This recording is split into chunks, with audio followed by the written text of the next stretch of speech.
नमस्कार साथियों, आप देख रहे हैं संवाद न्यूज और मैं हूं हिमांशु शर्मा आपके साथ। सोचिए जरा, अगर आपसे आपकी जिंदगी छीन ली जाए तो क्या आप चुप बैठेंगे? अगर आपकी गायों से उनका आखिरी सहारा भी छीन लिया जाए तो क्या आप घर में बैठकर टीवी देखेंगे? और अगर कोई कहे कि ये विकास है तो क्या आप बिना सवाल किए मान लेंगे? आज हम आपको राजस्थान के बाड़मेर जिले के उस गांव की कहानी बताने जा रहे हैं जहां लोग खुले शब्दों में कह रहे हैं, एक को मारोगे तो पांच खड़े होंगे, पांच को मारोगे तो 50 खड़े होंगे। और ये कोई धमकी नहीं है, ये उस दर्द की आवाज है जो अब सड़कों पर उतर आया है। हम बात कर रहे हैं सोकरू समूह की ढाणी की, जहां पिछले कई दिनों से लोग गोचर जमीन बचाने के लिए अनिश्चितकालीन धरने पर बैठे हैं। यहाँ का मामला सिर्फ जमीन का नहीं है, ये मामला जिंदा रहने का है, ये मामला गायों का है, ये मामला इंसान और जंगल दोनों का है। इस गांव के बीचों बीच हजारों बीघा गोचर भूमि है, जहां पिछले 100 सालों से गाय, ऊंट, भेड़ बकरियां, हिरण और नील गाय पलते आए हैं। गांव वालों का कहना है कि ये जमीन उनके बाप दादाओं ने गायों के लिए छोड़ी थी, दान में दी थी, ताकि अकाल के समय भी पशु जिंदा रह सके।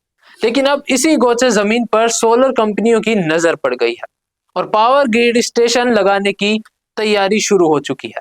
सवाल ये है, क्या विकास के नाम पर गोचर को उजाड़ देना सही है?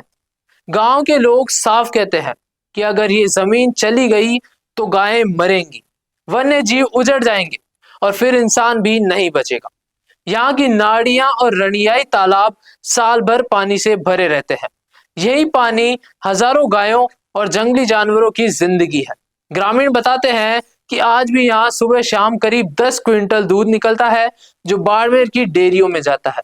यानी ये जमीन सिर्फ भावनाओं से नहीं बल्कि पूरे इलाके की अर्थव्यवस्था से भी जुड़ी हुई है। गांव में हिंदू भी है, मुसलमान भी है, जाट, राजपूत, मेघवाल, चारण सभी एक साथ खड़े हैं।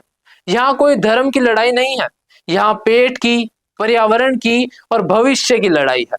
मुसलमान ग्रामीण कहते हैं कि हम गाय को पूजते नहीं लेकिन उसका दूध पीते हैं, और जो दूध देता है वो माँ से कम नहीं होती।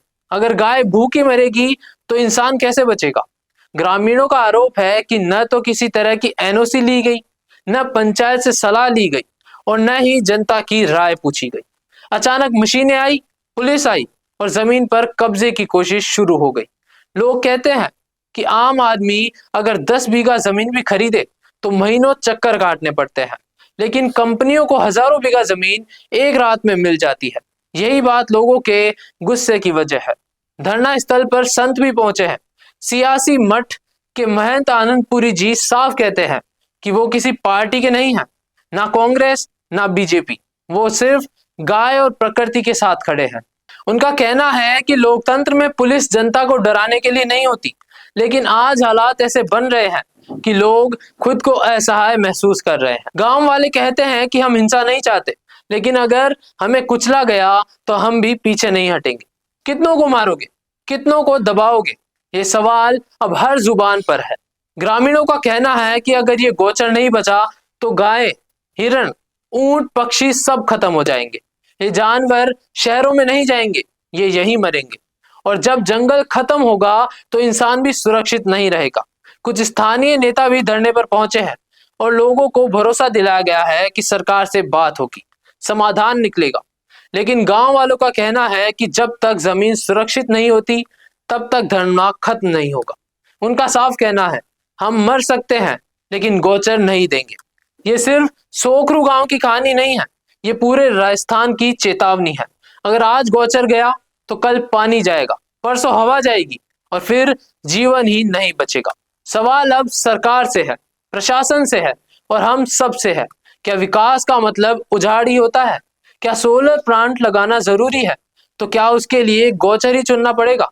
जवाब अभी बाकी है, लेकिन सोकरू गांव के लोग कह रहे हैं आखिरी सांस तक लड़ेंगे। भारत का सबसे तेजी से बढ़ता हुआ डिजिटल न्यूज चैनल, जिसका परिवार 4,17,000 लोगों से भी ज्यादा बढ़ रहा है। वो संवाद न्यूज चाहता है हर जिले और हर राज्य में मीडिया पार्टनर्स। तो अगर आप बनना चाहते हैं संवाद न्यूज के पार्टनर्स, तो कांटेक्ट करें नीचे दिए गए नंबर्स पर। इसके अलावा अगर आप वीडियो एडिटर बनना चाहते हैं या फिर न्यूज इंडस्ट्री में बतौर इंटर्न सब सीखना चाहते हैं, तो संवाद न्यूज के जयपुर हेड ऑफिस में काम करने के लिए संपर्क करें स्क्रीन पर दिए गए नंबर पर।